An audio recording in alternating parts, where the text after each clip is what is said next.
ఇది రాక్షస పాలన, దీన్ని అంతం చేయడం కోసం మేము కలిశామనేది అది ఎప్పుడూ తప్పు అండి. అది రాక్షసుడు అనుకోవట్లేదు కదా. మీకు ఒక మాట చెప్తాను, రాక్షసుడు అన్నారు కనుక.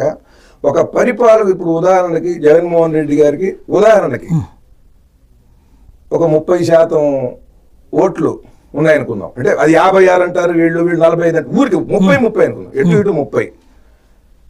30% అంటే తప్పనిసరిగా పడేవి. 30% ఓట్లు ఉన్నాయంటే 25% మంది మా దేవుడు అంటున్నారు. మనం రాక్షసుడు అంటాం కాదు, వాళ్ళు ఏమంటున్నారు, 30% ఓటర్లు ఆయనకుంటే 25% మంది దేవుడు అంటున్నారు.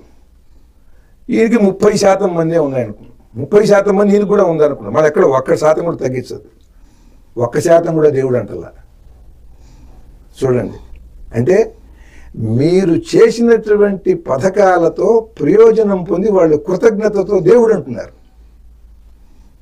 అక్కడ అది గమనించాలి. మరి రాక్షసుడు ఎట్లా అవుతాడు? ఎవరికి రాక్షసుడు? పెళ్ళాం అని పెళ్ళాం తప్ప, పెళ్ళాం అనొచ్చా అనకూడదా అని ఒక పెద్ద చర్చ లేచింది. అవునా కదా? పెళ్ళాం అనట్టారా అని. పెళ్ళాం అని అనొచ్చు, ఎందుకంటే అచ్చతెలుగా వదాని ఉన్నాడు, ఆయన ఎదుర్కొని చెప్తున్నా. మొగుడు పెళ్ళాం అంటారు. అంటే ఎన్టీ రామారావు గారు మహానుభావుడు, ఆయన తల్లా పెళ్ళామా అని సినిమా తీశాడు. తల్లా సతీమణి, తల్లా భార్యామణి అని తీలా, తల్లా పెళ్ళామా అన్నాడు. మామూలుగా మాటలు. అలాగే తెలుగులో సామెత, తెలుగు తెలియాలి, తెలుగు నాకు వచ్చు అంటే కుదరదు, ఏం వచ్చో తెలిస్తే ఇటువంటి మాటలు మాట్లాడడం. పెళ్ళామంటే బెల్లము, తల్లిదండ్రి అల్లము అన్నారు.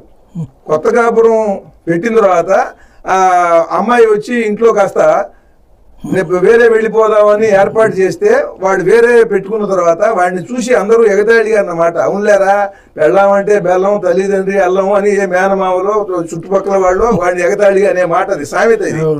కనుక పెళ్ళాము అనేది శుభ్రంగా వాడచ్చు. మంగళగిరిలోని వాళ్ళకి పక్కనున్న నది పేరు ఏమిటో కూడా చెప్పాలి. ఇది మూసీ నది కాదు, కృష్ణానది అని చెప్పాలి.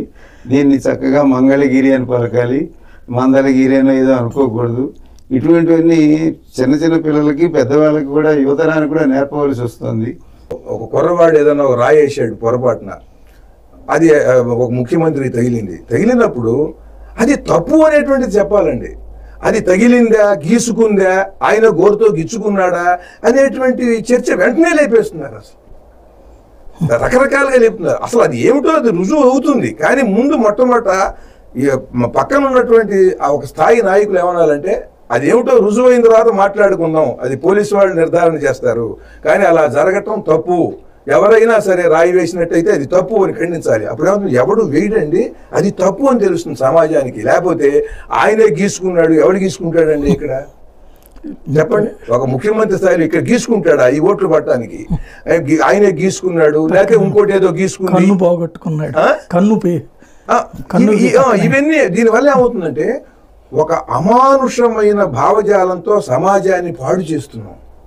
మీరు ఏదన్నా సరే ఉద్రేకపరుస్తూ వాడిని కొట్టండి, వాడిని తిట్టండి, అట్లాంటి వాడిని నాలుగు, ఇవన్నీ బీభత్సంగా చేస్తే ఏమవుతుందంటే ఒక అమానుషమైన భావజాలంతో యువత, లేకపోతే అంతగా చదువు, దానికి తగినటువంటి క్రమశిక్షణ లేని వాళ్ళందరూ కూడా ఈ మార్గం అవలంబిస్తారు. తర్వాత మీరు అధికారంలోకి వచ్చినా వాళ్ళని కంట్రోల్ చేయలేరు.